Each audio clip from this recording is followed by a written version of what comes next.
And so he would find the buyers at these companies and be like, Wiza is going to knock your socks off. And he would send them a pair of socks. Let's do It's action. like walk up let's to do a Y. group of girls with a big block of ice. Broke the ice, Broke girls. the ice.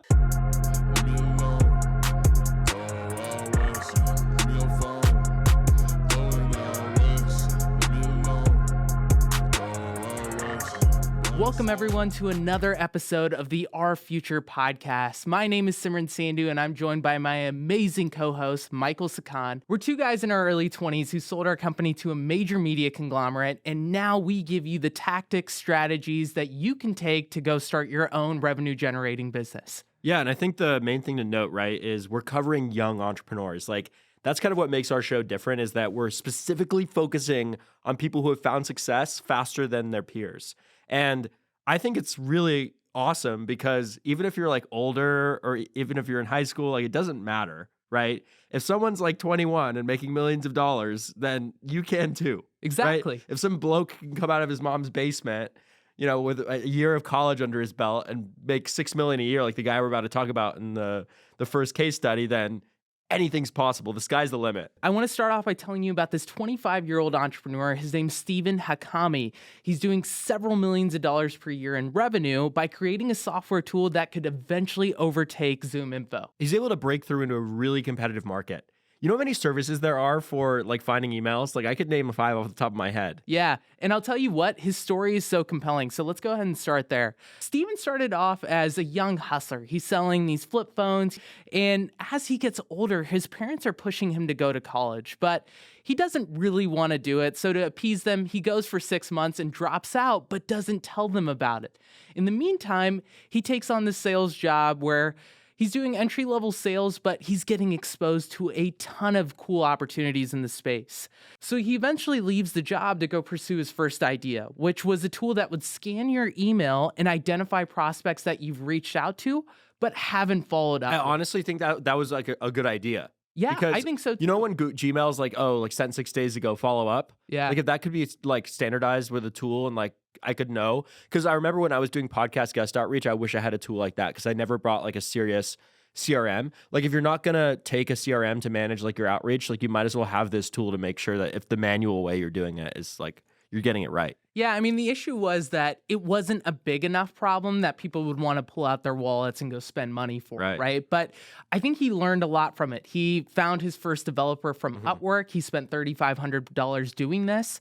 But what I like about him is that he took the full jump. It wasn't like one of those things where he was half in and half out. It seems to be a parallel in his story is that he kind of burns the bridge behind him and he goes all in. Turns out that this wasn't that big of an opportunity. So he's running out of cash, decides to go back to his sales job. So he goes back to his job and he realizes 2 things. One, he's using LinkedIn, but he can't export the contacts from Sales Navigator. So he has to do all this manual entry. Everyone else is using Zoom Info. And the issue is that the emails he was getting weren't very accurate. And so he thought to himself, what if I built a tool that solved these 2 exact things? And that is what created his now company called Wiza. It's a software tool that allows you to export all the contact info from LinkedIn, and it gives you higher accuracy through this thing called a live SMTP verification. And now they're crushing it. He's going to do over $6 million in revenue this year. And, it's not too shabby for a guy who was a college dropout and bootstrapped his entire way here. Is it fair to lie to your parents if you have that dog in you and in 6 months' time, they'll know you're not in college, but you built a successful B2B SaaS? Well, that's one of those things. If you can pull it off, then, you're good. Yeah. Well, he actually didn't pull it off at first, so maybe his parents were pissed, but at least he knew. You're not usually going to pull it off in your first time, right? Yeah. Like you have to get really lucky to be able to succeed at your first business. Yeah. Well, I did.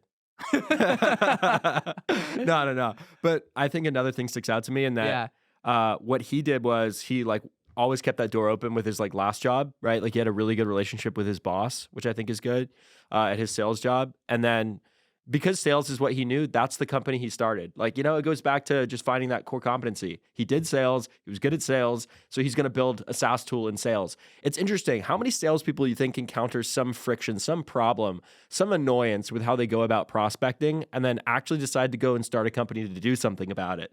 How does someone just choose to do that? I guess some people are just built different, right? Like, that's what the age-old debate is about entrepreneurship. Right? Yeah, it takes some real entrepreneurial spirit, but that actually highlights a really interesting point, is that when he's targeting customers for his company, he's actually going to people who use Zoom Info, right? And the reason is because he can explain the deficiencies in their current product and how they're going about it to say, hey, we've created a much better tool. He's not actually trying to increase the market share. He's just trying to capture a bigger slice of what currently exists. Yeah, well, it's a huge market, right? Email discovery. It's like the name of the game in sales. There's two main sales channels, right? There's like LinkedIn Sales Navigator, and there's email. And I think email is by far the most fertile sales channel, because LinkedIn's just known as like this spammy place. But if LinkedIn is tapped out in the messaging side of things, it's very promotional. We have to remember that LinkedIn is the world's ultimate people discovery tool, right? Like, it always has been that way. It's probably one, if not one of the world's most valuable data sets like ever created by Reid Hoffman. Shout out to that guy. And it has the most accurate information on who's working in what role. Did people make a job switch? Because LinkedIn is this constant evolving reflection of our professional life.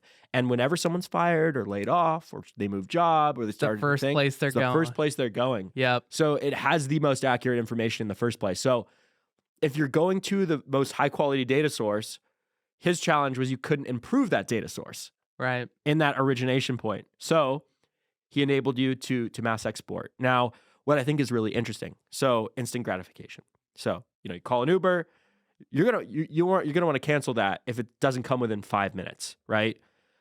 With like a lot of these platforms, people are just like clicking a name and they're like, I want their email, add it to a list. Kind of like, I think that's what Apollo and Zoom Info is doing.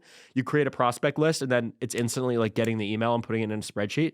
Here's what Steven has, and that you pick 1,000 people on LinkedIn, for example, and then he has an hour, right, to go through that data. And that time window is really valuable because he's doing a mass export. This is for people trying to reach a massive amount of targets.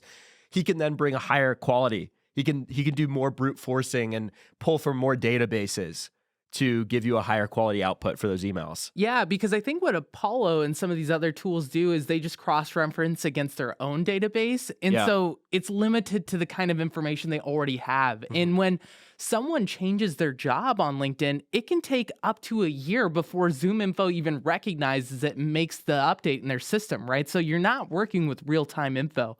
Something else that was kind of interesting to me was you may listen to this and think, well, why doesn't LinkedIn go create an export tool, right? Like, this feels more like a feature than it does an actual company. Right. And Steven highlighted this big like mental unlock for us, which is that LinkedIn can't offer this because they're servicing to users. They don't want people to know that their data is being scraped by salespeople, right? Exactly. And that's fascinating. And it already is on the surface. Yeah. It's being scraped, but inside the platform. Yep. So pay to play, use LinkedIn's tools, and you got to stay inside LinkedIn, right?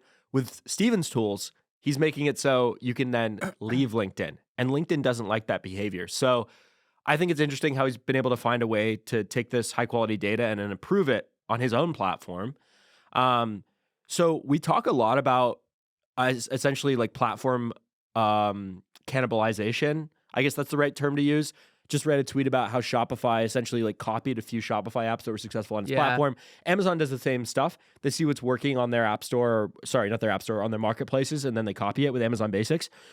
Do you think there's a risk that LinkedIn could ever be like, like maybe we will, add an export to email tool. Like maybe it would be a game changer and make people buy Sales Navigator more. Well, it's a lever they can pull on. The question is when and if. Yeah. Right? It's an interesting thing, right? Because as a business owner, you have tons of levers at your disposal. And what it comes down to is being strategic on when you pull them, right? And one parallel I would draw here is that Steven was thinking about building out something called Wiza Connect, and it was this email sequencing tool.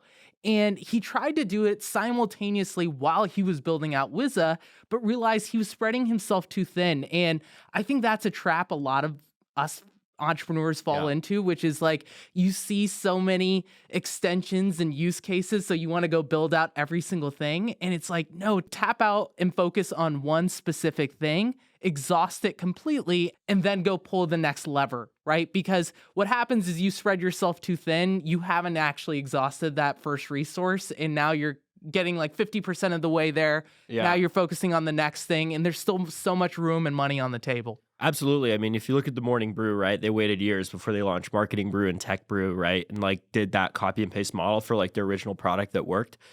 You know, we've talked to these founders, whether it's Zach Murray or Prince, right, and we're like, be at the origination point of any process, right? With Prince, it's a D2C company making a product. With Zach, it's a marketer creating an ad.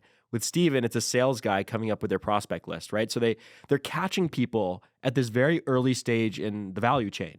And there's a big temptation, yes, to then build the next steps for that user because you have them in the first place. You know, Prince wants to build an insurance company. And, Exactly. And a more of a tracking tool. And Zach wants to build AI briefs and collaboration marketing, you know, Google Docs for marketers. And with Steven, he has that temptation too to build Wiza Connect, right? Which is essentially you can then send emails out of Wiza's SaaS platform. But at the end of the day, like he looked at what made him competitive, which is the data set and the algorithm they've been developing to get accurate information.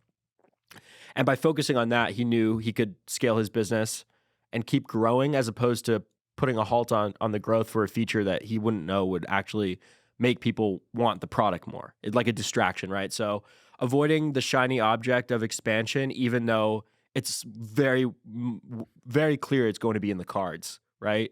Yeah. Like it's going to be in the cards. The question is like, when's the right time to be like, we're going to do something different. You know what I mean? Totally. And I think leaning on your early users is so important. So with Steven, what he would do is he found these small sales communities like Twitter, Reddit groups, and that's where he was getting his initial feedback. And I think just leaning on them, learning what it is they actually want to see in the product and then iterating from there is so important, right? Because I think most people, what they do is they go build out a product that they find interesting, and then they realize no one actually wants to pay for it. And that's what happened with this first company, Torch, right? Right. I think that's a problem, especially when you tell your friends about it. Everybody's willing to, you know, say you have a great business idea until they're not willing to pay for it. Exactly. Like a lot of very successful entrepreneurs have been like, make sure that they're willing to like give you their credit card, right? Like that's the defining moment. And you're building out for an ICP. You're not building out for your homies, right? Exactly. Your homies are there to like back you up and like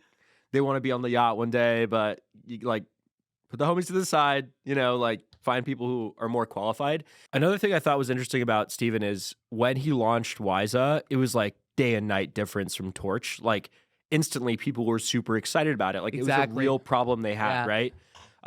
From what Zach was saying was, you know, in the when we talked to him a few episodes ago was find a problem that's really like worth solving. Don't get married to software, get married to a problem. And I thought that was a great perspective, right? Because everyone wants like some kind of tech product that can scale like really aggressively, but you have to be solving a problem that's worthwhile. It can't be a vitamin. It must be a painkiller. And that's what Steven found. Yeah, it's a good point, right? He found PMF pretty quickly for this business, but one specific sales tactic he used stood out to me. Oh, this is a good one. Yeah, and one of his earlier companies was a sock company. He was creating dress socks, and it was the subscription thing where you could essentially get variations of dress socks. Yeah, variations of dress socks sent to you.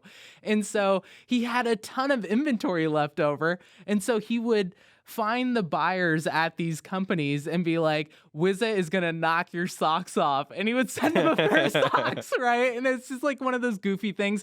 I've heard a variation of this on YouTube, which was like someone would send one shoe to people and it would be like, well, now that I have my shoe in the door, right? Or now I have my foot in the door, let's do action. It's like walk up to a group of girls with a big block of ice. Broke the ice, Broke the ice.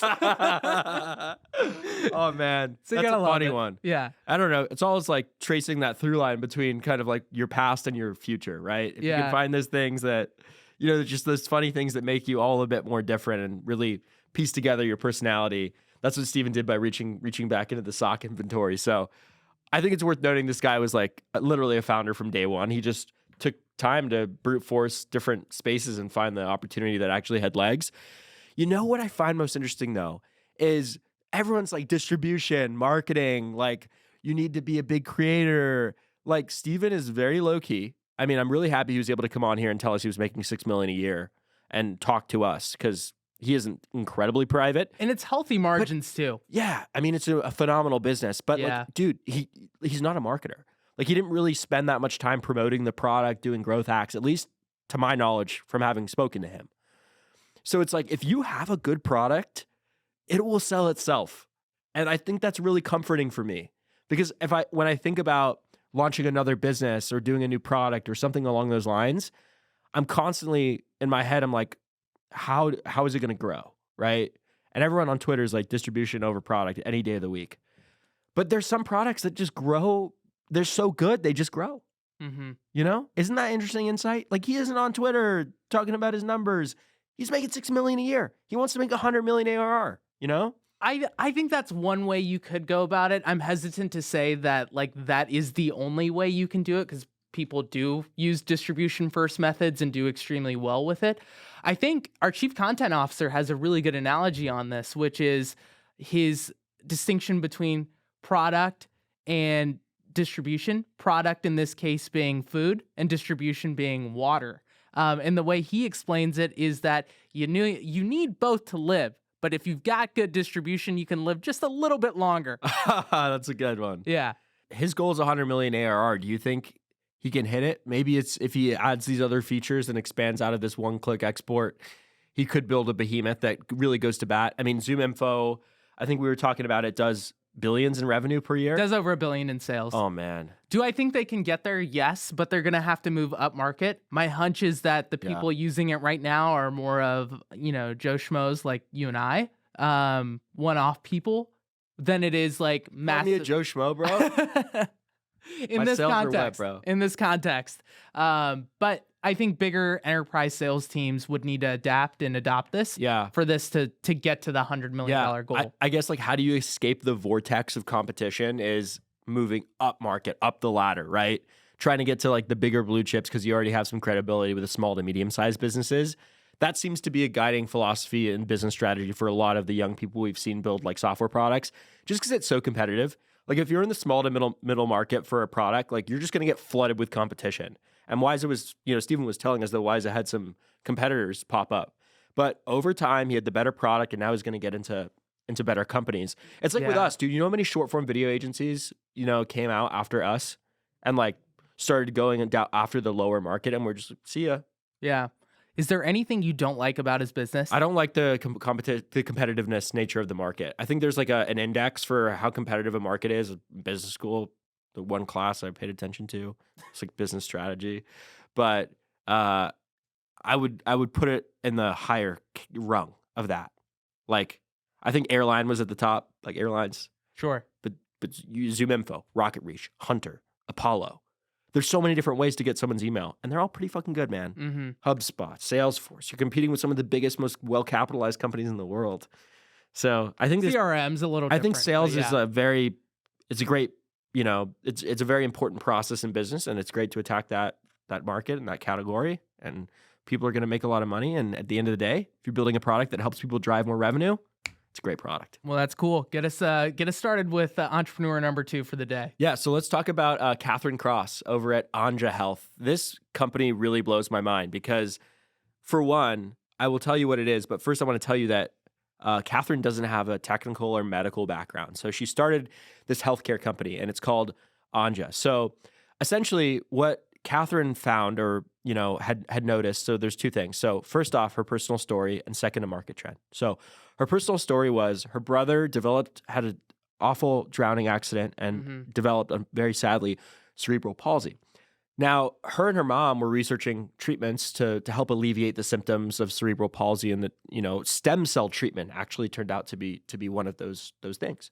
Then she found this interesting statistic, which was 30% of people in China and Singapore are saving the umbilical cord and the placenta at birth, right after birth happens, because they're rich in these very valuable stem cells, which can be used to treat these conditions down the line.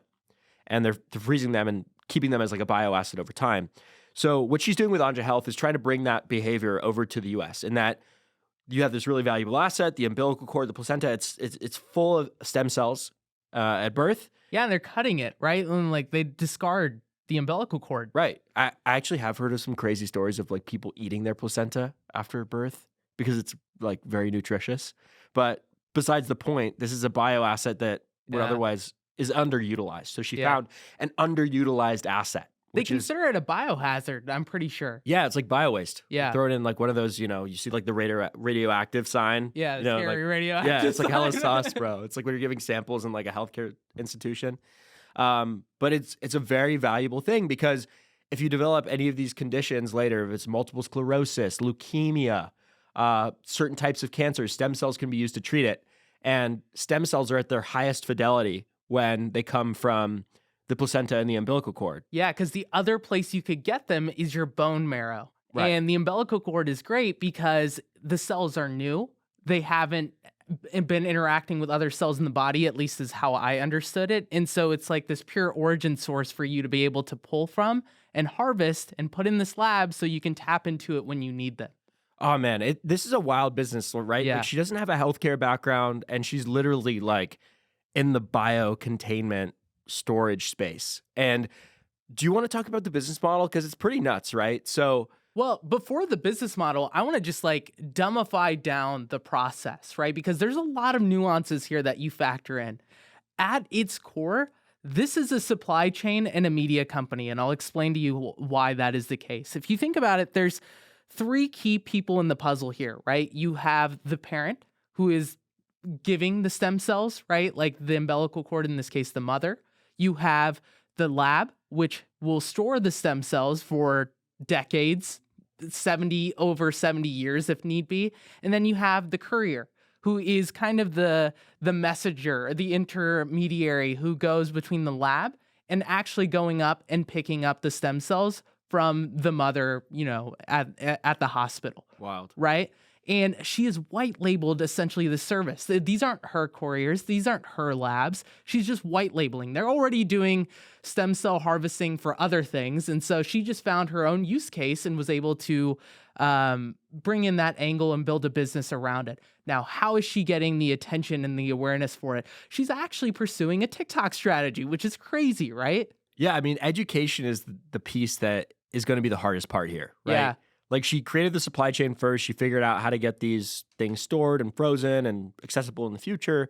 But like, how do you convince someone to be like, okay, before I give birth, I'm going to get this Anja box, and then the people are going to I'm going to save my umbilical cord, and then I'm going to invest in this over the long term. Like, it's a serious decision, right? Like her business model is saving these things for decades for you, and you're paying for that, right?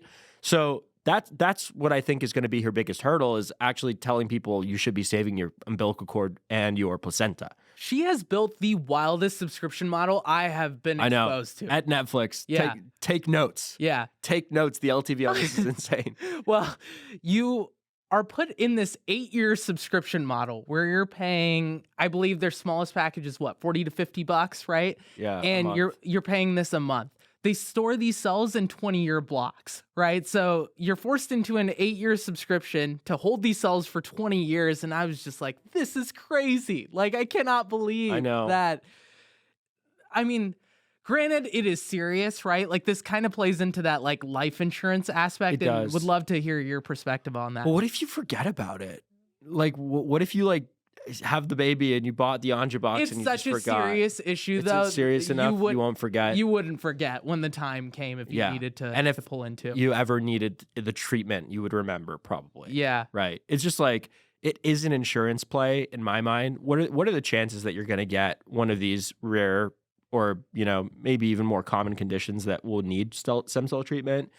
Warren Buffett loves insurance companies. And this reminds me a lot of like an insurance company like you just mentioned.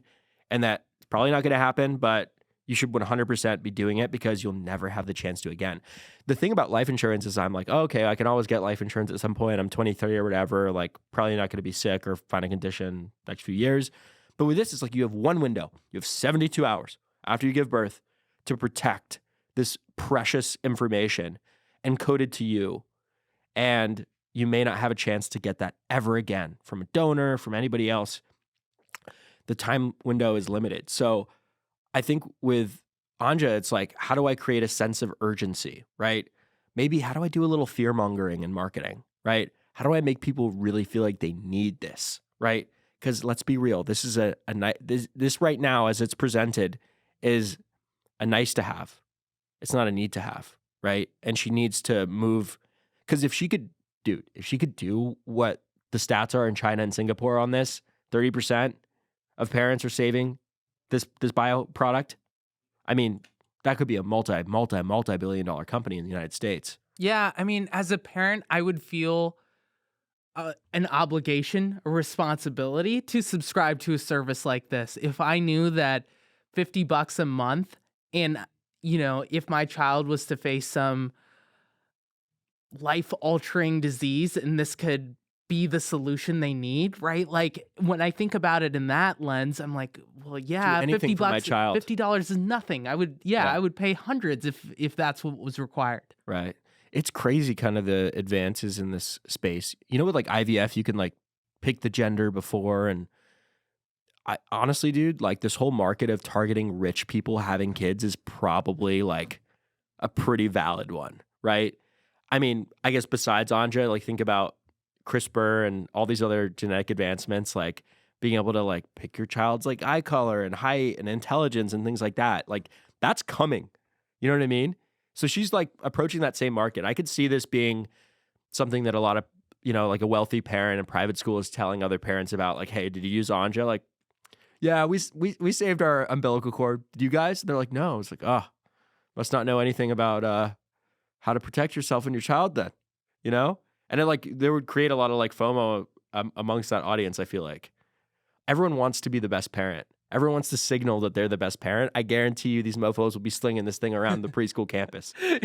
You're probably right. But how are they learning about it, though, is, again, her TikTok strategy. And that's what's interesting to me. So she has 160,000 followers on That's impressive for a product TikTok. this technical. Yeah. And she's found the right blend of education and like value and still engaging, because I think if it was super technical, it would be really hard to get, especially in the masses, to understand what the problem even is or what is her solution to this. But she has to kind of navigate this landscape as well, right? Like she has to use special terms. She can't just say stem cell research, right? Am I getting that correct? Well, yeah, I think stem cells are a little bit of a touchy topic. As we know, the stem cells come from, fetuses, and it has had some controversy in the space in the past.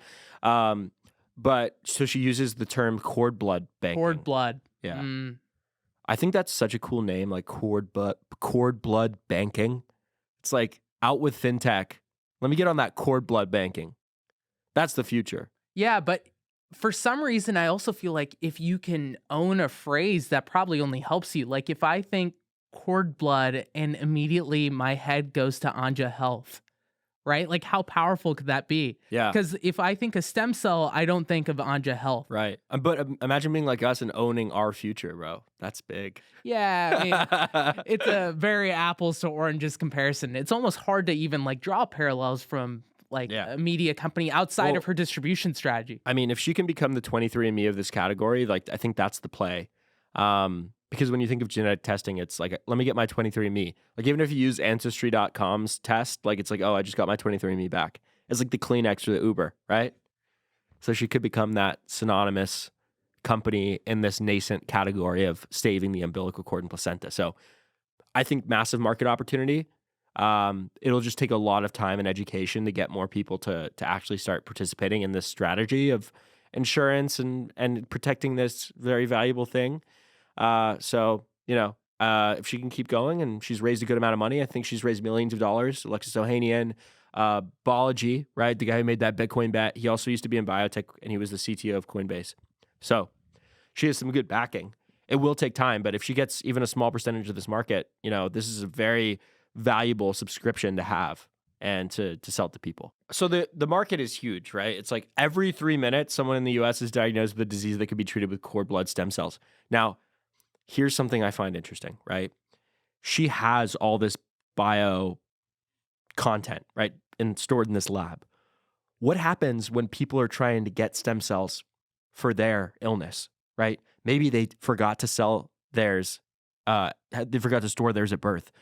Could Anja then have these parents license out their stem cells to other people, right? There's probably a ton of money there. And Anja then becoming a provider of stem cells themselves. Granted, the parents are on board. There's a rev share of some kind. That's kind of crazy to think about. This market's huge. It's huge. Right? Because only a very small percentage of people for the foreseeable future are going to be using Anja. But since they have access to this content, maybe there could be like a licensing play, or you could be making money. You know how people go into like blood donation facilities to like make extra money? Totally. Like this, that could be possible, I think. That's another interesting way to think about it. I don't think it's quite the same because like there's a lot of mismatch that can happen too, right? Like your body can reject these stem cells. Yeah.